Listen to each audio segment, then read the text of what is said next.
The order has been issued. The chain of command has been invoked. And in a development that is sending shockwaves through every defense ministry, every foreign intelligence service, and every allied capital on Earth tonight, it has not been obeyed. According to officials familiar with the situation, 38 senior military commanders, flag officers spanning 4 branches of the Iranian armed forces, have collectively refused direct orders to initiate offensive military operations against designated targets in the Persian Gulf region, delivering to the Supreme Command Authority in Tehran a coordinated act of institutional resistance without documented precedent in the 46-year history of the Islamic Republic. The phrase attributed to the commanders in communications described by regional intelligence sources is precise, deliberate, and already being analyzed in defense ministries from Washington to Beijing. We will not cross this line. 6 words, 38 signatures, and a constitutional crisis inside one of the most consequential military establishments in the Middle East that is, as of this hour, still unresolved. Iranian state media has said nothing. That silence is the loudest signal of all.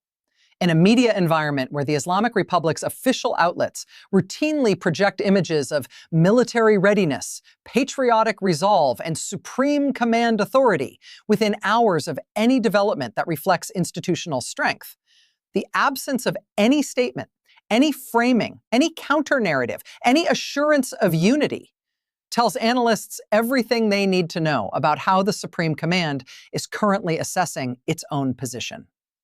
The document exists, the refusal is real, and the implications radiate outward in every direction simultaneously. Before we dive deeper into what happened and what it means for regional stability across the entire Persian Gulf and beyond, make sure you hit that like button and subscribe to the channel. These dramatic geopolitical developments are reshaping the world in real time, and staying informed has never been more important as this situation continues to unfold. The sequence of events, as reconstructed by analysts monitoring Iranian military communications and regional diplomatic channels, begins approximately 72 hours ago, when senior commanders of the Islamic Revolutionary Guard Corps and the conventional Artesh, the regular Iranian military, were reportedly summoned to a restricted briefing at a secure facility in the Alborz mountain district north of Tehran.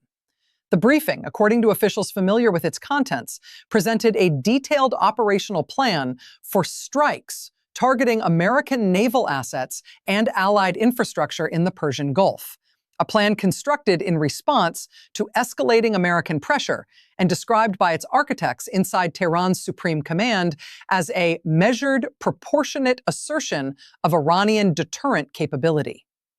The commanders in the room were not asked for their assessment of the plan. They were informed of the order. They were expected to acknowledge, prepare, and execute. They did not acknowledge. They did not prepare. Within hours of the briefing's conclusion, according to reports from regional intelligence monitoring sources, a coordinated communication was drafted, circulated among the 38 senior officers present, and transmitted back up the chain of command. The communication did not challenge the political authority of the Supreme Command to issue orders. It did not question the strategic rationale offered for the operation. It stated, with the formal precision of officers who understood exactly what they were doing and had accepted the consequences, that the proposed operation crossed a threshold that they would not cross. We will not cross this line. This sharp contrast between competing narratives immediately created uncertainty about the most fundamental question in Iranian civil-military relations. Who, in a moment of maximum institutional stress, actually controls the instruments of Iranian military power? The Supreme Command's authority is constitutionally absolute and theologically grounded in the doctrine of vilayat-e-faqih, the guardianship of the Islamic jurist, a framework that has never, in 4.5 decades, faced a direct, documented, multi-commander act of organized refusal. Analysts are still assessing whether what has occurred represents a temporary friction point within a command structure that will ultimately reassert control, or whether it reflects something more structurally significant. A fracture inside an institution that the outside world has long treated as monolithic. Financial markets have registered the tremors with an immediacy that reflects just how deeply the prospect of Iranian military instability is priced into global energy and risk calculations. Brent crude surged 6.3% in overnight Asian trading within minutes of the first confirmed reports circulating through intelligence monitoring networks, as traders processed a scenario in which Iranian military command coherence, the very factor that makes Iranian deterrence credible and Iranian behavior somewhat predictable, is suddenly in question. Defense sector equities spiked between 3.1 and 4.8% across European and American pre-market sessions. Meanwhile, the Iranian rial, already under sustained pressure from years of compounding sanctions, fell 3.2% against the dollar in informal exchange markets in Tehran within hours of the story's first regional circulation. Gold climbed $47 per ounce. Safe haven demand across currency and commodity markets told the same story. Institutional investors are pricing in a period of Iranian unpredictability that could run for weeks, not days. Could the refusal itself trigger the very escalation the commanders sought to prevent? Might the Supreme Command, faced with a visible challenge to its authority, feel compelled to demonstrate decisive control in ways that push military action forward rather than pulling it back? Or does the act of refusal by 38 senior officers represent something more stabilizing, a genuine institutional break on a command structure that had reached the edge of an action its own military professionals judged catastrophically dangerous? These questions do not resolve cleanly from the outside.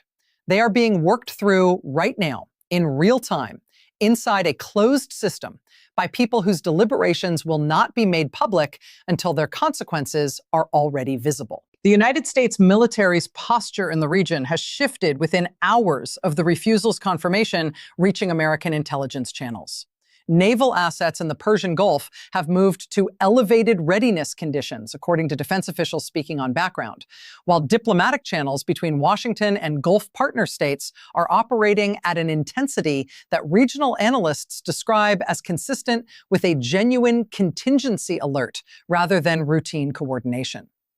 The Pentagon is confronting a scenario its planners have rarely modeled: an Iranian military that may be simultaneously less capable of executing an ordered strike and less predictable in how its internal crisis resolves. Less capable and less predictable is not a safer combination. It is a more dangerous one. Meanwhile, Israel's military establishment is conducting its own urgent assessment of what the refusal means for the threat calculus that has shaped Israeli defense planning for the past 2 decades. Israeli strategists have long operated on the assumption that Iranian military action, whatever its scale or timing, would ultimately reflect coherent command decisions made by identifiable decision makers pursuing identifiable strategic goals. A command structure in visible internal conflict introduces a variable that Israeli strategic models have not been built to accommodate: the possibility of unauthorized action, of a commander acting outside the chain, of an incident that nobody ordered and nobody can stop.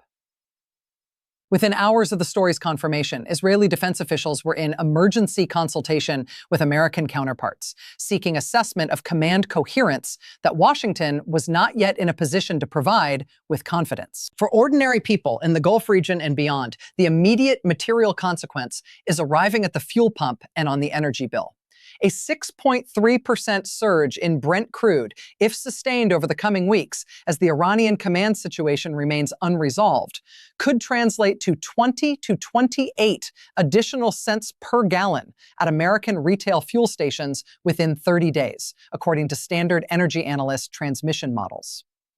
For Gulf state economies whose infrastructure and daily logistics are priced against regional stability, even the perception of Iranian military unpredictability carries costs that compound quickly through supply chains, shipping insurance premiums, and investment decisions deferred pending clarity. The truth remains unclear about how long the Iranian command crisis will run, how the supreme authority will choose to resolve it, and what resolution even looks like in a system that has never publicly acknowledged a challenge of this kind. What the world may be watching tonight is one of the rarest phenomena in modern geopolitics, a moment when the internal logic of a closed authoritarian system becomes briefly, involuntarily visible. 38 generals looked at an order and decided collectively that obeying it was a line they would not cross. That decision required either extraordinary moral courage or extraordinary institutional confidence, or both. It required 38 people to trust that their coordinated refusal would hold, that none among them would break, and that the command structure above them would respond to organized resistance differently than it would respond to individual defiance.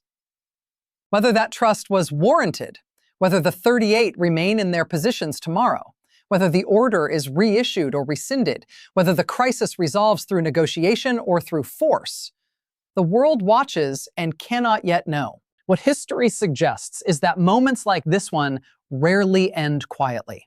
The civil-military fractures that shaped the collapse of the Shah's government in 1979 began with similar acts of institutional hesitation inside a military establishment that had appeared, until the moment it didn't, to be entirely unified. The world watches now as it watched then, with the awareness that what happens inside closed systems, when it finally surfaces, tends to move faster than anyone outside those systems has prepared for. Stay tuned for more updates as this situation continues to develop. Make sure you subscribe so you never miss dramatic developments shaping the world.